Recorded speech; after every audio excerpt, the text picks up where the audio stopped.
నమస్తే రమగారు. నమస్తే జయ. రమగారు, ఇంటి ముఖద్వారం దగ్గర కొన్ని వస్తువులు పెట్టుకోవాలి, కొన్ని వస్తువులు పెట్టుకోకూడదు లాంటి నియమాలున్నాయి. ఏమి ఉంచుకోవచ్చు? చాలా ఉంచుకోవచ్చు జయ. ముందు ముఖద్వారం శుభ్రంగా ఉంచుకోవచ్చు. ఫస్ట్ మొట్టమొదట సాధారణంగా అంటే మనని అడిగితే మన విధానమే కదా చెప్తాం జయ. అంతే కదా, సాధారణంగా మాట్లాడుకుందాం. సాధారణమైన ముఖద్వారాలు, వాకిళ్ళు శుభ్రంగా ఉండాలి ఎప్పుడు కూడా. ఇంటిని చూసి ఇళ్ళని చూడమంటారు. మన ఇల్లు క్లీన్గా, నీట్గా, టైడీగా, కళకళలాడుతూ కనపడితే మనతో చేసే ఉద్యోగ వ్యాపారాలు అవతల వాళ్ళకి సంతోషాన్ని కలిగిస్తాయి. ఇల్లు చక్కగా పెట్టుకుంటారు. ఇది ఒక కాంప్లిమెంట్ కదా. అవును.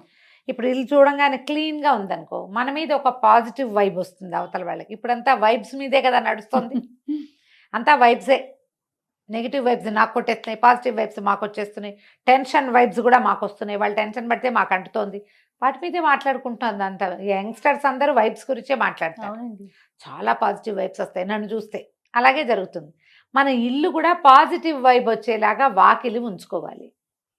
ఎప్పుడో కిందటి పండక్కి 2 నెలల క్రితం కట్టిన మామిడి తోరణాలు తీరు, తాళ్ళు కడతారు, అవి తీయరు. పువ్వులు, బంతి పువ్వులు వేళ్లాడుతూ ఉంటాయి. అవి ఎండిపోయి కుంగి కునారెళ్ళిపోయి నశించిపోయి ఉంటాయి. కానీ అవే వేళ్లాడతాయి. పువ్వులు రాలిపోయి దారాలు మిగిలిపోతాయి. ఈ దారాలు గీరాలు ఉంచకండి. వాకిలి గుమ్మాన్ని శుభ్రంగా ఉంచుకోండి. ఎప్పటికప్పుడు తుడవండి. వాకిలి తలుపు, వాకిలి గుమ్మము శుభ్రంగా తుడవటం. విధానం ఉంటే చక్క గుమ్మానికి కాస్త పసుపు రాసి బొట్టు పెట్టటము, చక్కగా ముగ్గేయటము వాకిట్లో.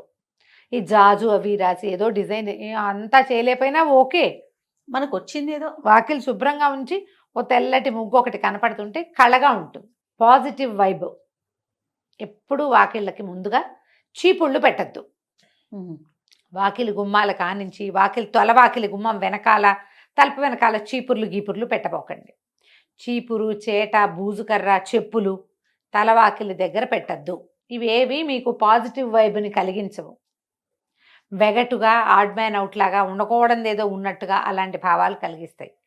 వాస్తురీత్యా చెప్పట్లేదమ్మా, జనరల్గా చెప్తున్నా. వాకిలి గుమ్మం ఎదురుగుండా చెప్పులు విడవకండి. గుమ్మానికి పక్కగా విడవటం అలవాటు చేసుకోండి. ఎవరింటికైనా వెళ్ళినా కూడా అంతే, గుమ్మం ఎదురుగుండా విప్పద్దు. చెప్పులు విప్పి గుమ్మంలోకి వెళ్ళండి. ఏదైనా ముగ్గేసుకున్నారట్టుగా ముగ్గులు తొక్కుంటూ వెళ్ళిపోబోకండి. పిల్లలు ముగ్గు తొక్కితే ముగ్గుంది తొక్కద్దు అని చిన్నతనంలో చెప్పండి. చాలామంది ఆడపిల్లలను కూడా చూస్తాను నేను. చక్కగా ముగ్గేసుకుంటారు ఎదురింటి వాళ్ళు, ఏమిటో ముగ్గులు తొక్కుంటూ పోతారు. ముగ్గు ఏదో ఒక పవిత్రమైన భావంతో, ఇప్పుడు వాళ్ళ ఫీలింగ్స్ కదమ్మా అవి. అంతే కదా, వాళ్ళ భావాలు, మనోభావం అది. దాన్ని తొక్కేస్తే ఎలాగా? తప్పు కదా. అవును. ఆ పని చేయకూడదు. ముగ్గులు తొక్కకూడదు, గుమ్మం తొక్కకూడదు. ఈ 2 నేర్పించాలి. గుమ్మాల మీద నిలబడకూడదు. చాలా మందిని ఇటీవల చూస్తాంటే, మామూలుగా మనం పసుపు కలర్ వేయించుకుని డిజైన్ వేయించుకున్నాం అనుకో, శాస్త్రానికి ఏదో ఒక పసుపు చుక్క పెట్టుకోవచ్చు. పండగలకి చక్కగా తోరణాలు కట్టడం, కలర్ఫుల్గా ఏవైనా తోరణాలు వేసుకునే వాళ్ళు కూడా కనిపిస్తారు చేయ. గుమ్మం పైన ఓ వినాయకుడు బొమ్మ, ఒక కళ్ళదిష్టి వినాయకుడు, లేకపోతే ఏదైనా పటికో, ఏదైనా నల్లటి బట్టలోనో ఎర్రటి వస్త్రంలోనో కట్టిన పటిక కానీ, కొబ్బరికాయ కానీ కట్టుకుంటారు. అది గుమ్మానికి కట్టరు, గుమ్మం పైన కడతారు కదా. అవును. గుమ్మానికి ఏమైనా రంగులు రంగులు పూసలు, తోరణాలు మీరు కట్టుకుంటే కట్టుకోండి, మాకేం అభ్యంతరం లేదు. ప్లాస్టిక్ అవాయిడ్ చేయండి దయచేసి. ఏదైనా ఊలువి పూసలువి కడితే వాటిని శుభ్రంగా దులిపి ఉంచుకోండి ఎప్పటికప్పుడు. ఎప్పుడు ఒకటే కాకుండా మార్చుకుంటూ ఉండండి, కొంచెం కలర్ఫుల్గా మనకి బాగుంటుంది. చెప్పులు పెట్టద్దు. ఈ గుమ్మం మీద కూడా పసుపు రాసి, గుమ్మానికి పసుపు రాసి బొట్లు పెడతారా, గుమ్మం మీద ముగ్గేసే పందా కూడా కనపడుతుంది. మీద ముగ్గేసి పసుపు కుంకాలు పెట్టారనుకోండి, ప్రతి వాళ్ళ కాళ్ళు పడతాయి వాటి మీద. ఇల్లంతా కూడా అదే అవుతుంది. ఇల్లంతా అవుతుంది. ఒక కథ అయితే పసుపులు కుంకాలు తొక్కే పదార్థాలు కావమ్మా, పెట్టుకోకూడదు. అట్లా గుమ్మ అంచుకు పెడతాం. ఇప్పుడు ఇట్లా మండిగా ఉంటుందా, గడపకి పెడతాం. ఈ పక్కన 2 ద్వారబంధం ఉంటుంది కదా, 2 పక్కల గుమ్మాలకు 2 పక్కల పెట్టుకోవచ్చు. దీని మీద ముగ్గు వేసే అలవాటు ఉంటే వేసుకోండి. గుమ్మం మీద ముగ్గేస్తారు. ఒక కర్ణాటక వాళ్ళు, నాకు గుర్తుంది కర్ణాటక అని, అంటే మరి పూర్తి కర్ణాటక కాదు, బార్డర్స్ వాళ్ళు, అనంతపురం వాళ్ళు. మా ఇంటి ఎదురు కూడా ఒక 4 నెలలు ఉన్నారు చేయ. ఒక పాప ఉంది, ఏదో చదువుకుంటుంది, పెళ్ళయింది, కానీ కొత్తగా పెళ్ళయింది. ఆ పిల్లకి ఏదో కాలేజీ ఉందని ఇల్లు తీసుకుని ఉంచారు. వాళ్ళ అమ్మగారు ఉండేవారు. పొద్దుటి పూట ఆవిడ శ్రద్ధగా బాస్పెట్లు వేసుకుని గుమ్మం దగ్గర కూర్చుని గుమ్మం తుడిచి ఓల్డ్ అంతసేపు వేసేవాళ్ళు ముగ్గు, బొట్లు పెట్టి ఒక అగరత్తు వెలిగించి ద్వార గౌరి, గడప గౌరికి పూజ చేసేవారు ఎవ్రీడే. అబ్బా, ఎవ్రీడే చూసాను జయ నేను. వాళ్ళ పద్ధతి అది. వాళ్ళ పద్ధతి నాకు భలే సంతోషంగా ఉండేది, బాగుండేది. మనం కూడా చేద్దంటే మనకు ఆ పందా లేదు అసలు. గడప గౌరి అని ఒక నోము ఉంది, ఏడాది పాటో 2 ఏళ్ళ పాటో చేస్తారు, నాకు బాగా తెలియదు. కానీ గడప గౌరి నోము అని ఉంది, రోజు గడపకు బొట్టు పెట్టాలి. లక్షణంగా వేసేవాళ్ళు. ఇప్పుడు కూడా లక్షణంగా ముగ్గులు వేసేవాళ్ళు మా కింది ఇళ్ళలో అందరి చోట్ల ఉన్నారు, అందరు వేసుకుంటారు. చాలా మంది సింహభాగం వేస్తారు అనుకో, అందరూ వేసుకుంటారు. శుభ్రంగా ఉంచేటప్పుడు పిల్లలకి చెప్పులు పక్కన విడవాలని అలవాటు చేయండి. ముగ్గు తొక్కద్దు, గుమ్మం తొక్కద్దు నేర్పించండి.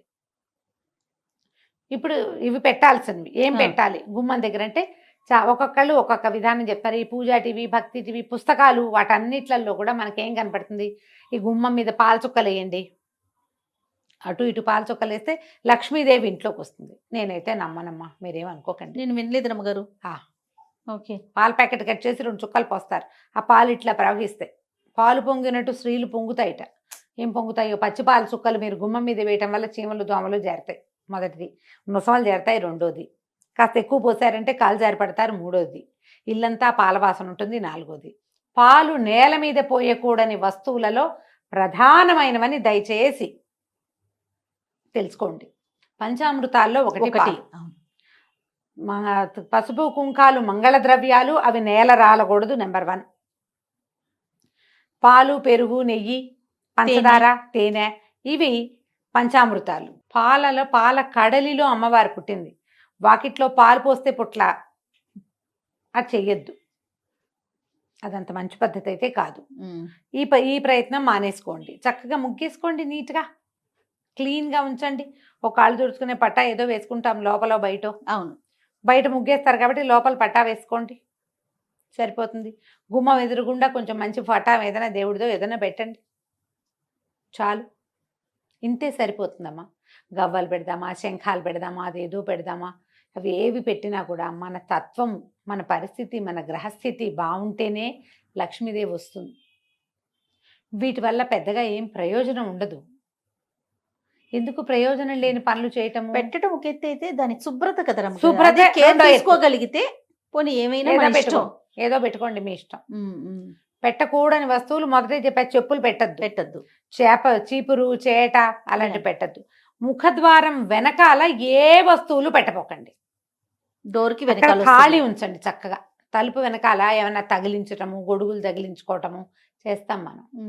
దాన్ని ఆనుకునే దాని వెనకాలే చెప్పులు స్టాండు పెట్టద్దు, అదొద్దు. పెడుతున్నారు ఐడియాస్, స్పేస్ సేవింగ్ ఐడియాలు. ఒక్క వాకిలి తలుపుని వదిలేసి ఇంట్లో ఎక్కడైనా స్పేస్ సేవింగ్ చేసుకోండి. ఈ ఒక్కటి మాత్రం వదిలిపెట్టండి. ఈ రకమైన స్పేసు, వైశాల్యము, ఖాళీదనము, ఇవన్నీ కూడా పాజిటివ్ ఫోర్స్. విశాలంగా కనపడడం, కోసీగా ఉండకూడదు, విశాలంగా కనపడాలి, తెరిపిగా ఉండాలి, శుభ్రంగా ఉండాలి. ఇవే మనకి పాజిటివ్ ఎనర్జీని తీసుకొస్తాయి. వాకిలి ఎదురుగుండా కనపడేలాగా ఏమైనా రంగులు, పువ్వులు పెట్టుకోవటము. గుమ్మంలో ఇచ్చి రాగానే కొంచెం కలర్ఫుల్గా పువ్వులు, నీళ్ళల్లో పువ్వులు వేసి పెడతారు.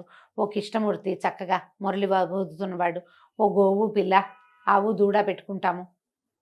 అట్లా ఏదైనా కొంచెం బ్రైట్గా బాగా కనపడే రకంగా గుమ్మం దగ్గర ఉంచుకుంటే ఇల్లు కొంచెం పాజిటివ్ ఎనర్జీస్ని తీసుకుంటుంది. వీటిలలో మీ సొంత ఐడియాలు చాలా ఉంటాయి. అవును, వాళ్ళని వాకిలంతా ముగ్గులేస్తారు. వాకిలంతా వేసామనుకో, గుమ్మం దాటేటప్పుడు ఎట్ట దాటుతారు? అది ఇబ్బంది అవుతుంది కదా. ఆ ముగ్గు తొక్కకుండా రాలేరు కదా. చిట్టి ముగ్గు వేసుకోండి. ఏ పండగలప్పుడు పేద ముగ్గు వేసుకోవచ్చు. కానీ ఈ బాల్కనీస్ ఎంత ఉంటాయి అపార్ట్మెంట్లో, 5x5, 4x4 అంతే ఉంటుంది. వాకిలి నిండా ముగ్గేస్తే చక్కగా చిట్టి ముగ్గు చందమామలాగా వేయండి మధ్యలో. అవును, ఆ ముగ్గుల దగ్గర కూడా కొట్టుకుంటారు అమ్మగారు. ఎదురు బదురు గుమ్మాలు అయితే మేము మాది పెద్దది రావాలి, మీది చిన్నది రావాలి, ఇలాంటి ఇష్యూస్ కూడా. ఇద్దరు కలిసి ఒక కామన్ కన్వెన్షన్ పెట్టుకుంటే 2 ఇళ్ళకి సరిపడా పెద్ద ముగ్గేస్తుంది, అయిపోతుంది. అలా కూడా ఉంటాయి. ఇది మా వాకిలి, ఇది మీ వాకిలి, కొట్లాట్లన్నీ ఉంటాయి. మరి ఏం చేస్తాను చెయ్య. ఇప్పుడంతా అపార్ట్మెంట్లు వచ్చాక అన్ని సూక్ష్మంలో మోక్షాలే అవన్నీ కదా. వాకిలి గుమ్మానికి కుడి వైపులా ఎడం వైపున మీకు ఏదైనా బాల్కనీ ఉన్నా, తెరిపి ఉన్నా, ఏదైనా ఆకుపచ్చగా మొక్కలు పెట్టుకోండి. పువ్వులు పూసేవి పెట్టుకోగలిగితే మంచిదే. లేని పక్షంలో గ్రీన్గా కనపడేటట్టుగా ఏదైనా పెట్టుకోండి. ఆ ప్రాంతాలు కొంచెం శుభ్రంగా ఉంచుకోండి.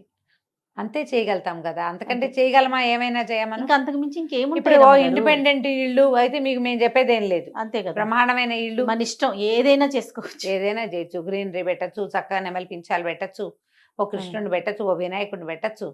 మర్చిపోయాను రమ్మగారు, చెప్పుల స్టాండ్ బయట పెట్టుకుంటున్నాం కదా ఇప్పుడు అపార్ట్మెంట్స్ లో చూద్దాం, దాని మీద పాత్రలు పెట్టి నీళ్లు పోసి పువ్వులు పెట్టేది కొంతమందిని చూస్తుంటాం. దేవుని ప్రతిమలు కూడా పెడుతున్నారు రమ్మగారు, అవి పెట్టుకోవచ్చా? ఏమంత వినటానికి బాగుండలేదు కదా. కదా, చెప్పుల స్టాండ్ మీద పెడుతున్నాము అంటే ఏదో వెగటగా లేదు, చెప్పులు తగులుతూ ఉంటాయి కదా. స్టాండ్ కింద ఉంటుంది, అదే మొత్తం షెల్ఫ్లతోనే చేసుకుంటున్నాం కదా. చేసుకుంటున్నాము. పైన డెకరేట్ చేస్తున్నారు, చక్కగా అలంకరించి పాట్ పెట్టి అందులో పువ్వులేసి. పూల మొక్కలు పెట్టుకోండి పోనీ. పువ్వులే నీళ్ళల్లో పువ్వులు వేసి పెట్టడం, అది ఒకటి. మీరు అన్నట్టు కృష్ణుడి బొమ్మ, లాఫింగ్ బుద్ధాసో, ఇవి దేవుడి లాఫింగ్ బుద్ధ ప్రతిమ కాదో నేను చెప్పలేను. దేవుడి ప్రతిమలు పెట్టకండి చెప్పుల స్టాండ్ మీద. మీరు పళ్ళెంలో పోసి ఏదైనా పాత్ర, మట్టి పాత్రలు దొరుకుతాయి ఇప్పుడు, రంగులు రంగులు శిల్పారామంలోనూ అక్కడ దొరుకుతాయి, దాని నిండా నీళ్లు పోసి పువ్వులు పెట్టుకోండి మీ ఇష్టం. ప్రతిమలు మాత్రం పెట్టకండి. ప్రతిమలు అలాంటి చోట పెట్టేవి కాదు. ప్రతిమలు పెట్టిన చోట చెప్పులు, అలుగుడ్డలు, చీపుళ్ళు అవి పెట్టద్దు. దానికంటే ఇది బెటర్. పువ్వులు ఏదైనా డెకరేటివ్ ప్లాంట్స్ పెట్టుకోవచ్చు కదా, పువ్వులు కూడా కాకుండా. ప్లాస్టిక్ అంటారా? ఎందుకు కాదు, ఇప్పుడు మనకి చక్కగా ప్లాంట్స్ ఆటే ఎండరాని చోట మనం పెట్టుకునేందుకు 30 రకాల మొక్కలు వచ్చాయి కదమ్మా ఇప్పుడు. ఇండోర్ ఏమైనా ప్లాంట్స్ పెట్టుకోవచ్చుగా 2-3 ప్లాంట్స్ చక్కగా మంచి వస్తుంది. కొన్ని అయితే ఈ స్నేక్ ప్లాంట్ వాటితోటి ఇది ఆక్సిజన్ కూడా వస్తుంది అంటున్నారు బాగా. మరి అలాంటివి ఏమైనా చూసి పెట్టుకోండి హాయిగా. పువ్వులు కూడా అంత అడ్వైజబుల్ అయితే కాదు. పువ్వులు మనం తొక్కేవి పారేసేవి కాదు కదా, జాగ్రత్తగా ఉంచుకోవాల్సినవి. మరి ప్రయత్నం చేసి చూడండి, మీ టేస్ట్గా అనుగుణంగా ఏం కుదురుతాయో అవి పెట్టుకోండి. నేనైతే ఇండోర్ ప్లాంట్స్ చెప్తాను జయ, బాగుంటాయి. హాయిగా 2-3 మొక్కలు పెట్టుకుంటే పడతానే ఉంటాయి. ఎప్పుడైనా ఒకసారి చెప్పులు పైన పెట్టాల్సి వస్తే ఎక్కడ పెడతాం? ఈ దేవుళ్ళని, ఈ పువ్వుల్ని పెడితే వాటిని ఎత్తున పెట్టలేం కదా, పెట్టకూడదు కదా. దాని బదులు ఇలాంటివి ఏమైనా పెట్టుకుంటే సరిపోతుంది. రైట్ రమ్మ గారు, నమస్తే. నమస్తే జయ.